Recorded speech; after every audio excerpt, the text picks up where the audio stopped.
Madame, Monsieur, bonsoir et bienvenue dans Tour d'Horizon, votre podcast où on fait un tour de l'actualité, une actualité qui a été riche économiquement parlant. D'ailleurs, on va la décortiquer avec l'expert économique Abdelkader Mchdel qui est présent ici avec moi dans les studios d'Horizon Web TV. Bonsoir, Monsieur Mchdel. Bonsoir, merci pour l'invitation. Ravi de vous accueillir. Alors, vous n'êtes pas sans savoir que le président de la République a inauguré depuis le début de ce mois de février le plus grand, le méga projet, la ligne ferroviaire et minière Garage Billet. C'est un exploit pour le monde qui regarde l'Algérie autrement aujourd'hui. Mais concrètement, d'un point de vue économique, Monsieur Mchdel, l'exploitation de Garage Billet est présentée, comme je l'ai dit, comme un tournant stratégique. Concrètement, vous, en tant qu'expert économique, à partir de quand ce projet peut-il commencer à peser sur la croissance et sur les recettes de l'État? Alors, pour ce grand projet, en tant qu'économiste, on parle de projets structurants.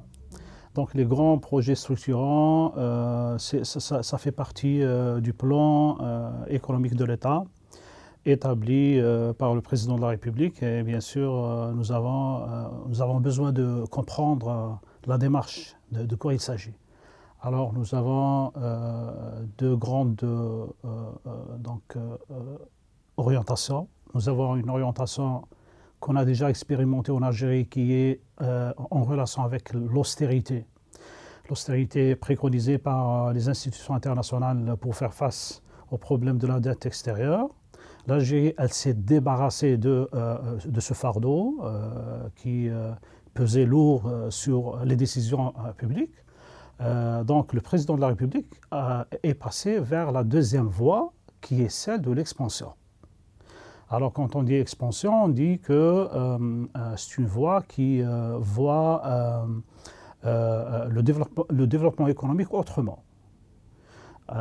C'est-à-dire l'État doit intervenir via donc les investissements publics pour restructurer l'économie nationale au lieu de l'austérité qui était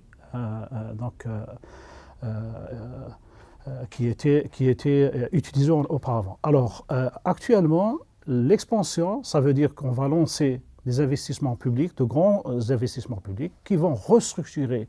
Ça veut dire qu'ils auront donc un impact non seulement sur le secteur d'activité qui est mine-carrière, mais aussi ça va donc jouer un rôle sur l'activité économique des autres secteurs liés à l'utilisation du minerai par exemple, dans le cas du grand projet de Raj Billet. Alors, pour l'investissement initial, il est lourd, c'est vrai, mais comme on dit, l'État n'est pas un commerçant. L'État ne fait pas de commerce. Il ne cherche pas la rentabilisation à court terme. Il cherche la rentabilisation via plusieurs Mais on peut observer ces résultats à partir de quand, sur le moyen terme? Oui, c'est à moyen terme, c'est-à-dire quand l'appareil productif va se mettre en avant. C'est-à-dire nous avons l'activité principale qui est l'extraction du minerai, la transformation du minerai. Cette opération va avoir besoin de temps pour donner les premiers résultats, même si dans 2 ans, 3 ans, nous aurons quand même de la production des produits dérivés sur le marché, le fer plat, tout ce qui est destiné à la sidérurgie, etc. Alors, nous aurons besoin de temps pour rentabiliser l'activité elle-même.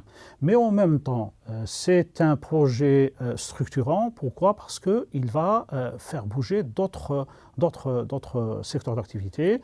Déjà, on parle du rail, le rail qui va permettre d'utiliser ce moyen de transport pour l'optimisation de l'utilisation de l'argent public. Oui. C'est-à-dire... Justement, le président de la République avait annoncé des projets ferroviaires toujours en accord avec les projets miniers pour les accompagner, ces pôles miniers. Est-ce que l'Algérie est en train de rattraper son retard logistique, Monsieur Michtel? Est-ce que vous diriez ça comme ça? Oui, c'est ça. Donc on est en train de rattraper notre retard par rapport à l'industrialisation. Vous savez que l'industrie, enfin l'Algérie a subi donc des politiques qui ont fait qu'elle a connu une désindustrialisation pendant 30 ans au moins. Donc, on a perdu nos capacités de production. On est dans la réindustrialisation. Et maintenant, on est dans la phase de la réindustrialisation. Et donc, nous avons les premiers chiffres qui disent que l'industrie en général, surtout privée, est revenue vers une meilleure croissance. Donc, la croissance, elle est de l'ordre de 4 à 5%. Dans certaines activités donc industrielles, nous avons des taux de croissance plus élevés. Alors c'est la relance du secteur lui-même. Donc, ce sont de bons indicateurs, M. Michtel, les chiffres que vous avancez? Oui. Donc nous avons ces indicateurs économiques qui disent que c'est vrai, nous avons certains problèmes par rapport à certaines filières industrielles, mais nous avons d'autres filières industrielles qui avancent au mieux. Par exemple, nous avons tout ce qui a relation avec l'industrie agroalimentaire qui revient avec force. Donc dans l'échiquier de la production nationale. Alors, nous avons les mini-carrières qui reviennent aussi, mais grâce à l'investissement public. C'est tout à fait normal, on ne peut pas demander au secteur privé de financer des projets aussi coûteux, donc c'est à l'État de le faire.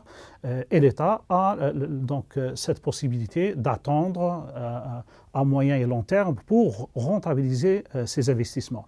Alors l'État joue sur donc, la restructuration économique, mais en même temps de faire en sorte que toute la région, là où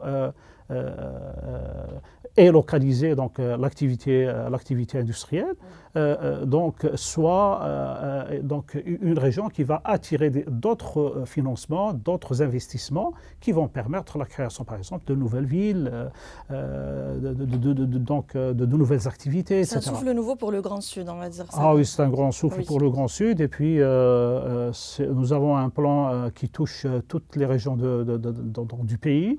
Nous sommes dans comment dire, alors cet objectif de faire en sorte que le territoire soit dynamique et sortir de la situation statique. C'est-à-dire que la dynamisation du territoire est très importante dans le cadre de la réalisation de ces grands projets. Monsieur Michtel, le président de la République, lors de son entretien périodique avec la presse nationale, a annoncé, entre autres, que les gisements de zinc, de plomb, de Oued Amizour seront lancés d'ici fin mars, donc d'ici le premier semestre 2026, avec les nouveaux projets dans le fer, les phosphates et d'autres ressources encore stratégiques. Monsieur Michtel, quels sont, selon vous, les secteurs qui offrent le plus de potentiel de valeur ajoutée à moyen terme, encore une fois ? Alors, pour les secteurs, alors, ce secteur de mini-carrière, le secteur d'activité mini-carrière, c'est un secteur stratégique. C'est un secteur stratégique. Il va permettre la production de la matière première qu'on importait auparavant. Vous savez que le problème de démarrage a une relation directe avec les importations exorbitantes. Qui alourdissent donc la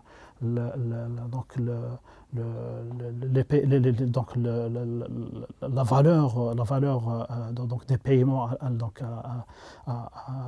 dans le cadre de l'importation. Donc cette importation a fait que donc les secteurs d'activité n'ont pas, ils sont en dépendance, ils sont en dépendance. Donc cette dépendance ne jouait pas le jeu pour revenir à une croissance et un développement durable. Alors nous avons cette notion d'industrialisation durable. L'industrialisation durable demande à ce que la matière première soit produite en Algérie. Donc les mines, elles existent. Le potentiel national, il est énorme, il est très important. À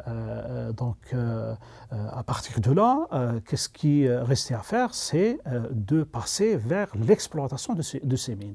Donc l'exploitation de ces mines va permettre d'approvisionner donc les industriels ici en Algérie par la matière première donc produite à l'interne.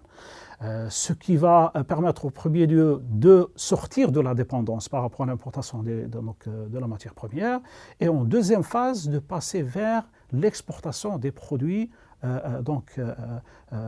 des produits industriels, produits ici en Algérie, réalisés ici en Algérie, ce qui va créer la possibilité d'avoir une chaîne de valeur ici en Algérie. Donc c'est ça l'aspect stratégique par rapport à l'intervention de l'État. Et le président de la République, toujours lors de cet entretien périodique avec la presse nationale, a abordé donc le PIB. Le président vise un PIB plus élevé, supérieur à 400 milliards de dollars, et basé sur des ressources hors hydrocarbures. Est-ce que c'est ambitieux? On le sait. Est-ce que c'est réaliste?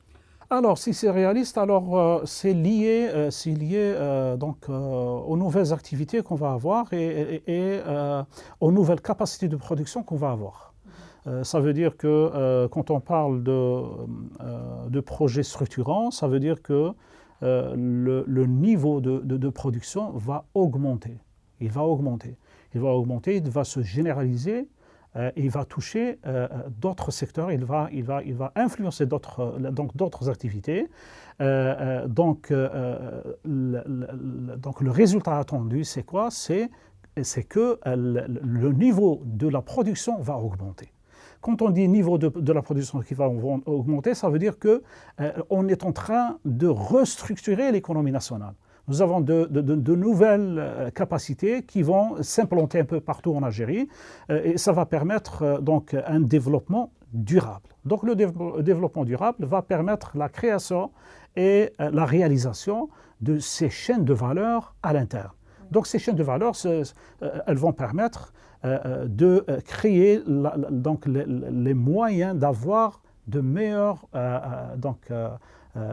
résultats économiques, c'est-à-dire le revenu va augmenter d'un niveau à un autre, et on s'attend à ce qu'on peut arriver à 400 milliards de dollars.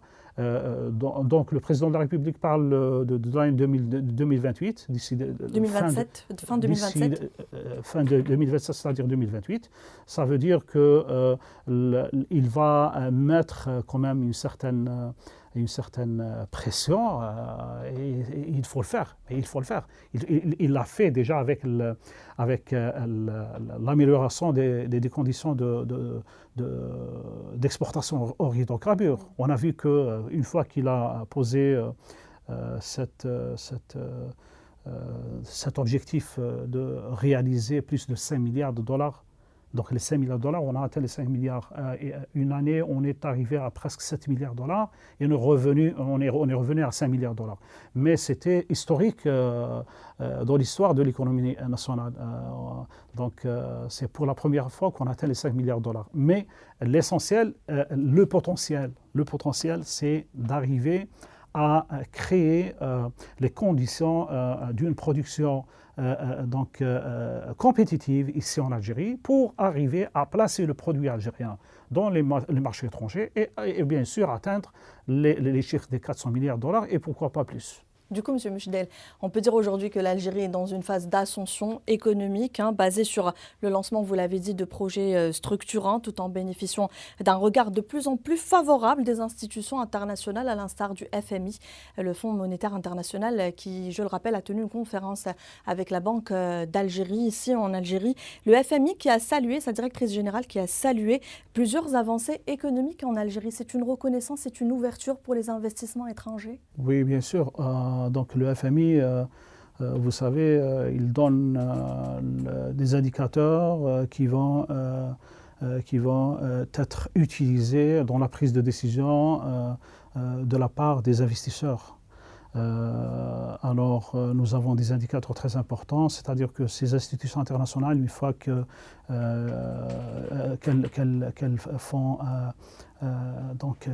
font des évaluations et qu'elles font des déclarations à la sorte, c'est-à-dire Madame Georgieva a parlé de la stabilisation économique, de l'importance de l'impact de l'intervention publique et de l'investissement public pour revenir à une meilleure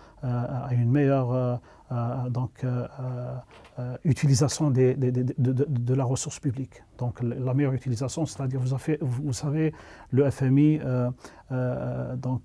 travaille surtout sur la stabilité des comptes de l'État, les comptes publics. Donc ces comptes publics par rapport au FMI, même si le FMI parle aussi de